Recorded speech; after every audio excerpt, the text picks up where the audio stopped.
30 நாள் இருக்குது. 30 நாளை எப்படி படிக்கலாம்? ஒரு நாளில் வந்து தமிழ் ஃபுல்லாக படிச்சிடும், ஒரு நாள் கெமிஸ்ட்ரி ஃபுல்லாக படிச்சிடும், ஒரு நாள் ஃபிசிக்ஸு, மேக்ஸு, இந்த மாதிரி நம்ம ஒரு 2 நாளைக்கு அல்லது ஒரு நாளைக்கு ஒரு சப்ஜெக்ட்டுன்னு படித்தோன்னா 30 நாளில் நம்ம கண்டிப்பாக அசென்டம் எடுத்துடலாம் அப்படின்னு நினைக்கிறேன். ஆனால் ஒரு நாளைக்கு நம்ம ஒரே சப்ஜெக்ட் படித்தா கன்ஃபியூஸ் ஆகும்ல, என்ன பண்ணலாம், ஒரே கன்ஃபியூஷனாக இருக்கே, என்ன பண்ணுறதுனே தெரில, எப்படி படிக்க போகிறேனோ இந்த 30 டேஸில். இந்த மாதிரி நீங்கள் யாராவது நினச்சி பயந்துட்டுருக்கீங்களா? அப்போ கண்டிப்பாக இந்த வீடியோ உங்களுக்கானது தான். இந்த வீடியோவை ஸ்கிப் பண்ணாமல் முழுசாக பார்த்துருங்க. அதுக்கு முன்னாடி சேனலை சப்ஸ்கிரைப் பண்ணிக்கோங்க. பிகாஸ் இந்த ஃபர்ஸ்ட் மிட்டம்காக பயங்கரமான பிளான்ஸ், இம்பார்ட்டன்ட் கொஷின்ஸ், நிறைய விஷயங்கள் இந்த வீடியோவில் உங்களுக்காக வர காத்துட்டே இருக்குது இந்த சேனலில். ஸோ சப்ஸ்கிரைப் பண்ணிவிட்டு உங்கள் ஃப்ரெண்ட்ஸ் எல்லாருக்கும் ஷேர் பண்ணிவிடுங்க. Hello students, welcome to TN state board Vedantu channel. நான் உங்கள் கேப்டன் பிரகாஷ். இன்றைக்கி நம்ம இந்த வீடியோவில் என்ன பார்க்க போகிறோம் அப்படின்னா, ஜஸ்ட் 30 டேஸ், அதாவது ஃபர்ஸ்ட் மிட் டர்முக்கு பார்த்தீங்கன்னா இன்னும் 30 நாள் மட்டும்தான் இருக்குது. இந்த 30 டேஸில் எப்படி நம்ம படித்து சென்டம் வாங்குறது? முதல் கேள்வி, 30 நாளில் படித்தனால சென்டம் வாங்க முடியுமா அப்படிங்கிறது. 30 நாளில் இங்கிலீஷ் படிக்க முடியுமா? 30 நாளில் ஹிந்தி படிக்க முடியுமா? ஏன் நம்மளால் ஃபஸ்ட் மிட் டர்முக்கு படிக்க முடியாதா? கண்டிப்பாக நம்மளால் முடியும். ஸோ அப்போ 30 டேஸ்னு நீங்கள் எப்படி சார் சொல்கிறீங்க அப்படின்னு கேட்டிங்கன்னா, I have the tentative time table. டென்டேட்டிவ்னால் அதிகமாக எதிர்பார்க்கக்கூடியது. இதுக்கு முந்தின வருஷங்கள்லாம் நடந்ததை வச்சு பார்க்குறப்ப இந்த டைம் டேபிள் இப்படி தான் இருக்க போகுது. இது 10th ஸ்டாண்டர்டுக்குரிய டைம் டேபிள். அதோடு அப்படியே பார்த்திங்கன்னா நம்மளோட 11th and 12th time table நான் கொடுத்துட்டேன். ஒரு நிமிஷம் அந்த டைம் டேபிளில் மட்டும் நம்ம பார்த்துடலாம்.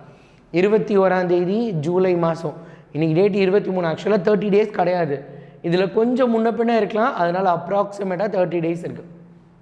தமிழ், அதுக்கடுத்து பார்த்திங்கன்னா இங்கிலீஷ், மேக்ஸு, சயின்ஸு, சோஷியல். இதில் இன்னொரு பியூட்டி இருக்குது. டிஸ்ட்ரிக்ட் வைஸ் இந்த எக்ஸாம்ஸ் நடக்கிறனால ஒரு சில டிஸ்ட்ரிக்டில், ஒரு சில கல்வி மாவட்டங்களில் ஒரே நாளில் 2 தேர்வுகள் நடப்பதற்கான வாய்ப்புகளும் இருக்குது. சார் அப்படி ஒரே நாளில் 2 எக்ஸாம் இருந்தால் என்ன டேட்டில் இருக்கும்? ஒரே நாளில் 2 எக்ஸாம் இருந்துச்சுன்னா 29, 30, 31 அல்லது 29, 28ஆம் தேதி, 28, 29, 30, 31, ஜூலை மாதத்துக்கு 31 வேறு இருக்குது. 4 நாள் எக்ஸாம் நடக்கும். சரியா? அந்த மாதிரி 10th ஸ்டாண்டர்டாக 3 நாள், 11th 12th 4 நாள் நடக்கும், நம்மளுக்கு அங்கே போய்டும். ஸோ அப்போ tentative time table for 11th பார்த்தீங்கன்னா தமிழ், வரிசையாக அப்படியே இங்கிலீஷ், தமிழ், அதுக்கப்புறம் English, physics, most of physics, chemistry, அதுக்கப்புறம் மேக்ஸு. இல்லைன்னா இந்த ரெண்டும் எப்போயுமே என்ன அப்படின்னா கொஞ்சம் கொஞ்சம் மாறும். அதுக்கப்புறம் லாஸ்ட்டாக பயாலஜி, கம்ப்யூட்டர். இல்லைனா இந்த 2 எப்போயுமே என்ன அப்படின்னா கிறிஸ் கிராஸ் மாறும். ஸோ இந்த மாதிரி தான் இருக்க போது. இந்த டேஸ்லலாம் தான் எக்ஸாம்ஸ் நடக்க போகுது. இதை தாண்டி உங்கள் ஸ்கூல்ஸில் நடக்கக்கூடிய எக்ஸாமாக இருக்கட்டும், அல்லது ஒரு டிஸ்ட்ரிக்டில் யூனிட் டெஸ்ட்டுன்னு மந்த்லி வேறு ஒரு சில டிஸ்ட்ரிக்டில் வச்சுட்டு இருப்பாங்க. ஸோ இப்போ என்ன பண்ணலாம்? ஃபர்ஸ்ட் ஆஃப் ஆல், இந்த மிட் டர்ம் டெஸ்ட் எழுதணும் அப்படின்னா அதுக்கு முன்னாடி அதில் வரக்கூடிய போர்ஷனை பற்றின ஒரு ஐடியா இருக்கணும். நல்லா ஞாபகம் வச்சுக்கோ, நீ எந்த சப்ஜெக்ட் எடுத்துக்கிட்டாலும். ஆல்ரெடி நான் 40 டேஸ் பிளானில் உனக்கு ரொம்ப டீட்டெயில்டாக என்ன சிலபஸ்ங்கிறத நான் சொல்லிட்டேன். யாரும் பார்க்கல அப்படின்னா நம்ம சேனலில் வீடியோஸ் செக்ஷனில் போய் பாரு. வீடியோஸ் சேனல் ஓப்பன் பண்ணிவிட்டு வீடியோஸில் நான் கரெக்டாக ஒரு 10 டேஸ்க்கு முன்னாடி, ஏன்னா 40 நாள் இருக்கப்போ நான் உனக்கு சொல்லியிருந்தேன் எப்படி படிக்கணும், எவ்வளோ டைம் படிக்கணுங்கிறது எல்லாமே நான் ஆல்ரெடி சொல்லியிருந்தேன். இப்போ இந்த 30 டேஸில் என்ன பண்ணணும் அப்படிங்கிறத நம்ம பார்க்க போகிறோம். ரைட்டா? Idea about the portion. First உனக்கு போர்ஷனை பற்றின ஒரு ஐடியா இருக்கணும். ஈச் சப்ஜெக்ட், ஒரு சப்ஜெக்டும், குறிப்பாக மேஜர் எடுத்துக்கிட்டோன்னா மினிமமாக 2 to 7 லெசன்ஸ், 2 to 7 லெசன்ஸ் இருக்கும். ஃபார் எக்ஸாம்பிள் ஃபிசிக்ஸ் எல்லாம் எடுத்துக்கிட்டோன்னா 2 லெசனுங்கிறதே பயங்கர பெரிய லெசன். அதே இது கெமிஸ்ட்ரியில் 7 லெசனுங்கிறதுலாம், கம்ப்யூட்டரில் 7 லெசனுங்கிறது இதுக்கு ஈக்குவலாக இருக்கும். ஃபிசிக்ஸுக்கும் கெமிஸ்ட்ரி, அடுத்த மேக்ஸ் எல்லாம் பார்த்தீங்கன்னா 3 சாப்டர், 5 சாப்டர், இந்த மாதிரிலாம் இருக்கும். கண்டிப்பாக it is going to be a tough. நீ இவ்வளோ நாள் படிக்கலை அப்படின்னா நல்லா ஞாபகம் வச்சுக்கோ. என்னுடைய வார்த்தை பிரயோகத்தை கவனி. இது கஷ்டம், முடியாத விஷயம் கிடையாது. நல்லா ஞாபகம் வச்சுக்கோ, நம்மளால் முடியாத விஷயம் மட்டும் கிடையவே கிடையாது. இன்றைக்கி நீ முழிச்சுக்கிட்டா கூட, இன்றைக்கி நீ புக்கை எடுத்தால் கூட உன்னால் சென்டம் வாங்க முடியும். நான் பாஸ் பண்ணுறதை பற்றி பேசலடா பசங்களா, சென்டம் வாங்குறத பற்றி பேசுகிறேன். உன்னால் சென்டம் வாங்க முடியும். உன்னை சென்டம் வாங்க வைக்க என்னால் முடியும். நான் அதுக்கான உழைப்பை கொடுக்க தயார். நீ அதுக்கான உழைப்பை கொடுக்க தயாரா? அடுத்த 30 நாள் நீ படிக்க தயாராக இருக்கியா? 30 days ஐ வில் ஸ்டடி அப்படின்னு நீ தயாராக இருந்தேன்னா கீழே கமெண்ட் பாக்ஸில் பண்ணு. இந்த நெக்ஸ்ட் 30 டேஸ்க்கு நான் உயிரை கொடுத்து படிப்பேன் சார். நான் கண்டிப்பாக பகலை நீங்கள் என்ன சொல்கிறீங்களோ அதை கேட்டு நான் படிப்பேன் அப்படின்னு யாரெல்லாம் சொல்கிறியோ நீ எல்லாம் கமெண்ட் பாக்ஸில் கமெண்ட் பண்ணு பார்க்கலாம். Definitely I will do it sir. நான் பண்ணுவேன். நெக்ஸ்ட்டு 30 days நான் கண்டிப்பாக படிப்பேன்னு கீழே கமெண்ட் பாக்ஸில் கமெண்ட் பண்ணி நான் பார்க்குறேன் யாருக்கெல்லாம் அந்த வெறி இருக்குது அப்படின்னு, சென்டம் வாங்கணும் அப்படின்னு. ஸோ போர்ஷன் என்னன்னு தெரிஞ்சுக்கணும். அந்த போர்ஷனில் பார்த்து விஷயம் நீ பயப்படாது. அதில் ஒரு பெரிய விஷயமே கிடையாது. ரொம்ப ஈஸி, ரொம்ப சிம்பிள். நான் சொல்லித்தரேன் அந்த போர்ஷனை எப்படி பிரேக்கப் பண்ணணும் அப்படின்னு, எப்படி நம்ம பிரேக்கப் பண்ணணும் அப்படின்னு. ரைட்டா? எப்படி ஜாயின் ஆகிறதுன்னு இல்லை, பிரேக்கப் பண்ணுறதை பற்றி நான் சொல்லித்தரேன். ரைட்டா? ரைட், சரியா? Super. Impact of important question. Right, இந்த டைமில் இந்த 30 days, அதுக்கப்புறம் 20 days, அதுக்கப்புறம் 10 days, அதுக்கப்புறம் அந்த லாஸ்ட்டு ஒரு 5 days அல்லது லாஸ்ட் மினிட், லாஸ்ட்டு 5 days இருக்கப்போ இந்த மாதிரியான விஷயங்கள் எல்லாம் இருக்குது. ரைட்டா?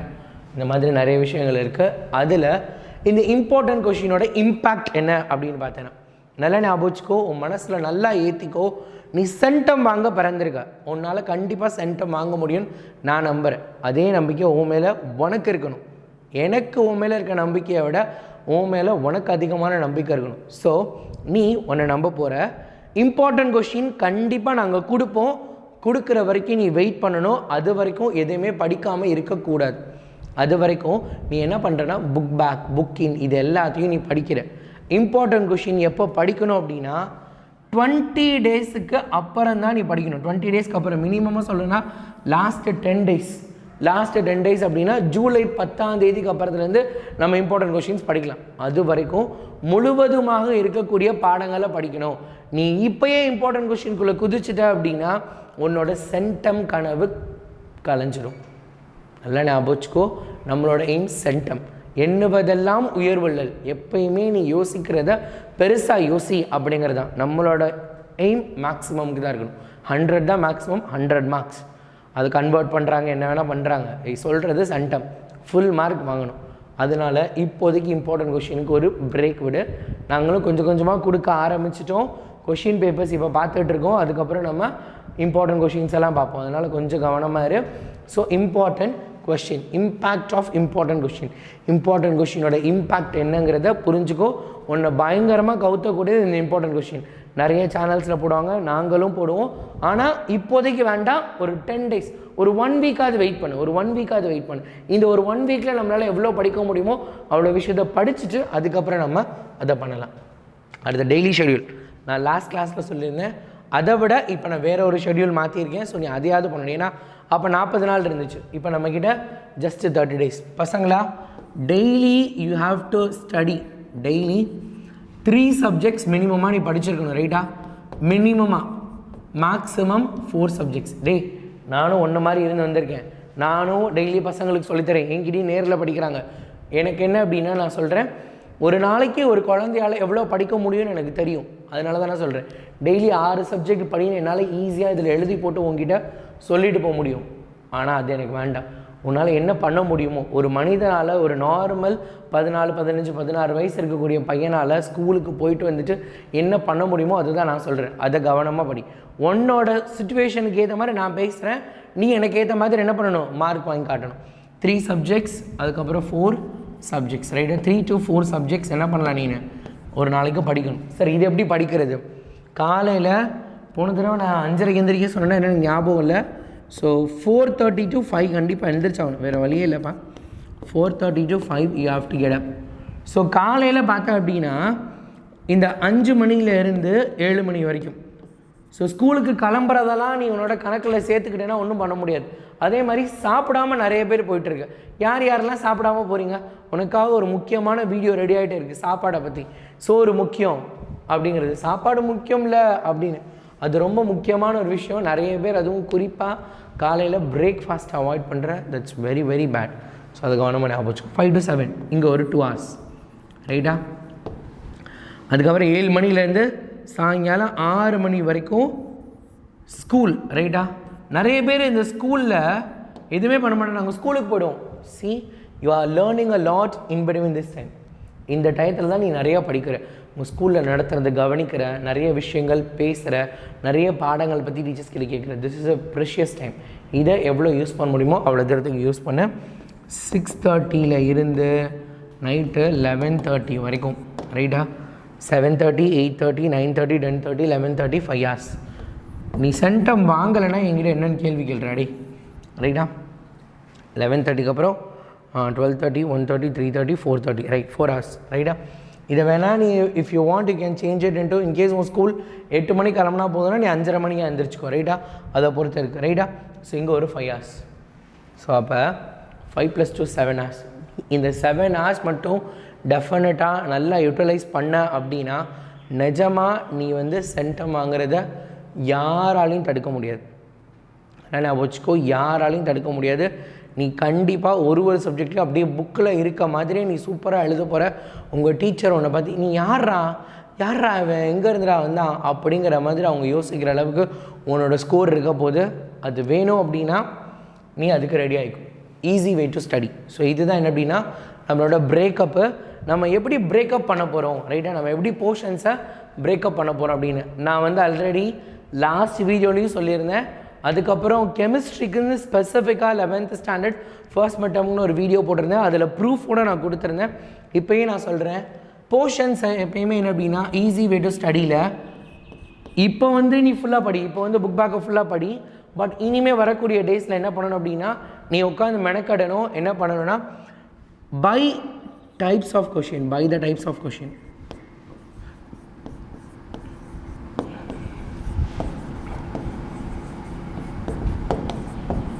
ஆனால் நீ இதை ஒழுங்காக படிக்கலை, இதில் ஏதாவது ஒரு கொஷினை விட்டேன்னா நீ கண்டிப்பாக ஒன்றை விட பயங்கரமாக மாட்ட போகிறாள் வேறு யாருமே கிடையாது. By the types of question. இந்த மாதிரி டைப் ஆஃப் கொஷின்ஸோட டைப்ஸை வச்சு புக் பேக் ஃபுல்லாக கம்ப்ளீட் பண்ணிவிட்டு அதுக்கப்புறம் புக் பேக் ஒரு லெசனுக்காக நீ படிக்கிற, ரைட்டா? ஃபார் எக்ஸாம்பிள் உனக்கு வந்து 6 சாப்டர் இருக்குது. கெமிஸ்ட்ரி எடுத்துக்கலாம். நம்ம கெமிஸ்ட்ரி எடுத்துக்கிட்டோம் அப்படின்னா 11th ஸ்டாண்டர்ட் கெமிஸ்ட்ரி, 10th ஸ்டாண்டர்டும் பார்ப்பேன். ஜென்ரலாக நான் சொல்கிறேன், உனக்கு வந்து சயின்ஸில் நிறைய போர்ஷன்ஸ் இருக்குல்ல, 1, 2, 6, 7, அதுக்கப்புறம் 11, 5 சாப்டர் இருக்குது. நீ ஒருவேளை 1, 6, 7 படிச்சுட்ட ஃபுல்லாக கம்ப்ளீட்டாக. பட் 2 and 11 நீ படிக்கலை. 2 and 11லேருந்து கொஷின்ஸ் வந்தால் உன்னால் எழுத முடியாது. ஸோ நீ என்ன பண்ணணும், எல்லாத்துலேயுமே புக் பேக் படிச்சுட்டு உனக்கு கஷ்டமாக இருக்குன்ற சாப்டர்ஸில் நீ இந்த வாட் டைப், ஹவு, அப்போ எப்பயுமே கொஷின் பேப்பரில் பார்த்தீங்கன்னா ஒரு டிஃபைன் இருக்கும். அதுக்கப்புறம் ஒரு லா கேட்டிருப்பாங்க, அதுக்கப்புறம் ஒரு ப்ரூஃப் கேட்டிருப்பாங்க, ப்ரூவ் தேட் அப்படின்னு. அதுக்கப்புறம் ஹவு, அதுக்கப்புறம் எக்ஸ்பிளைன். இந்த மாதிரி எல்லா கொஷினும் இருக்கும். நம்ம ஆல்ரெடி கொஷின் பேப்பர் அனாலிசிஸ் பண்ணோம், நிறைய பேர் பார்த்துருந்தேன்னா அந்த வீடியோவை எடுத்து கூட கீழே கமெண்ட் பாக்ஸில் ஷேர் பண்ணு. ஸோ தேட் அடுத்து வரவங்களுக்கு யூஸ்ஃபுல்லாக இருக்கும். நானும் என்ன பண்ணுறேன் அப்படின்னா அதை கமெண்ட் பாக்ஸில் பின் பண்ண சொல்கிறேன். So that you will get it easier. அப்போ என்ன பண்ண, உனக்கு இதெல்லாமே நீ இப்படி பண்ணுறப்ப உனக்கு ஈஸியாக இருக்கும். ஸோ அதனால் எதையுமே நீ மிஸ் பண்ண போகிறதில்ல. டிஃப்ரென்ஸ் கொஷின், இந்த மாதிரியான விஷயம். ஸோ இது எதையுமே மிஸ் பண்ணிடாத. ரொம்ப ரொம்ப ரொம்ப முக்கியமாக யூஸ்ஃபுல்லாக இருக்கக்கூடிய விஷயங்கள். கவனமாக இருந்துக்கோ, கவனமாக படி. 30 days அப்படிங்கிறத நம்ம எப்படி பிரிக்க போகிறோன்னா 3ஆக பிரிக்க போகிறோம். இந்த 15 நாள் என்ன அப்படின்னா ஃபுல் நியூ டே. நல்லா கவனிச்சுக்கோ. உங்கள் ஸ்கூலில் இப்போ தான் 1 பாடம் 2 பாடம் முடிச்சிருப்பாங்க. ஒரு சிலர் ஆதி காலத்திலே ஆரம்பிச்சிருப்பாங்க. அந்த ஸ்கூலை விட்டுரு. இப்போ ஆரம்பித்த ஸ்கூல்ஸ்லாம் பார்த்திங்க அப்படின்னா கரெக்டாக June 2 ஆரம்பித்தவங்களாம் 1 லெசன் 2 லெசன் 3 லெசன் தான் முடிச்சிருப்பாங்க. ஆனால் இதுக்கு அடுத்து வரக்கூடிய நாட்கள் ஜூலை மாதம்லாம் பார்த்தா அப்படின்னா மிட்டம் டெஸ்ட் டைம் டேபிள் வந்த மாதிரி தான் இருக்கும். நிறைய லெசன் போர்ஷன் முடிக்காமல் இருக்காங்களே அப்படிங்கிற மாதிரி தோணும். ஆனால் நீ அதை யோசித்து முடிக்கிறதுக்குள்ள எல்லா சாப்டரும் முடிஞ்சிடும். இனிமேல் நீ ரொம்ப கவனமாக இருக்கணும். Here after your school will be very fast. ஜூலைக்கு அப்புறம் ஆகஸ்ட் மட்டும்தான். செப்டம்பர் பாதியிலே உனக்கு குவார்டர்லி எக்ஸாம் வர ஆரம்பிச்சிடும். இதை விட அதிகமான போர்ஷன் உனக்கு. நீ ஃபர்ஸ்ட் மிட்டம் நல்லா படிக்கலை அப்படின்னா குவார்டர்லியில் மாட்டிக்குவ, சரியா? அதனால் ஃபர்ஸ்ட் மிட்டம் நல்லா படிச்சிடும். ஸோ இப்போ ஃபுல்லாக என்ன அப்படின்னா ஃபுல் சாப்டர்ஸ், ஃபுல் நியூ புதுசாக படி. எல்லாமே படித்ததை விட்டுருவேன். ஃபஸ்ட் லெசன் நல்லா படிச்சிருப்பேன், திரும்ப அதை உட்காந்து இப்போ தேய்ச்சிட்டு இருக்க வேண்டாம். புதுசாக டெய்லி புது புது டாபிக்ஸ், புது புது கொஷின்ஸ், புது புது சாப்டர்ஸ், புது புது லெசன்ஸை படிக்க ஆரம்பிங்க. அதுக்கப்புறம் என்ன அப்படின்னா இந்த 5 டேஸில் நீ ரொம்ப புதுசாக படித்த அல்லது ஓல்டு ஸ்டூடெண்ட்டை ரீகால் பண்ண போகிற ரிவைஸ். இந்த 10 days is a complete revision, ரைட்டா? we will do marathons, நம்ம கொஷின் ஆன்சர் மேரத்தான்ஸ், குவிஸு, அந்த மாதிரி நிறைய விஷயங்கள் நாங்கள் உனக்கு ரீகால் பண்ணுறதுக்காக போட்டுகிட்டே இருப்போம். நீ அதெல்லாமே பார்க்கலாம், ரைட்டா? ஸோ அதனால் இதெல்லாம் கவனி. ஃபுல் நியூ சிலபஸ், அதுக்கப்புறம் ரிவைஸ், அதுக்கப்புறம் கம்ப்ளீட் பண்ண போகிறேன், சரியா? இது எல்லாத்தையும் கவனமாக ஞாபகம் வச்சுக்கோ. வேறு டிஸ்ட்ரிக்ட்டுக்கு வேறு டேட்டில் எக்ஸாம் இருக்கும். ஸோ மேரத்தானில் காமன் மேரத்தான் போட முடியாது. முன்னாடியே நாங்கள் இம்பார்ட்டன்ட் கொஷின்ஸ் எல்லாம் உனக்கு அப்லோட் பண்ணிடுவோம். ஸோ அது எல்லாத்தையும் பார்த்து ரெடி ஆகிக்கும், okay? If you can't then who can? உங்களால் முடியாட்டி யாரால் முடியும்? நம்மளால் முடியும்னு ரொம்ப ஸ்ட்ராங்காக நீ நம்பணும். அப்போ தான் நம்மளால் ஜெயிக்க முடியும். டாடா, பை, see you.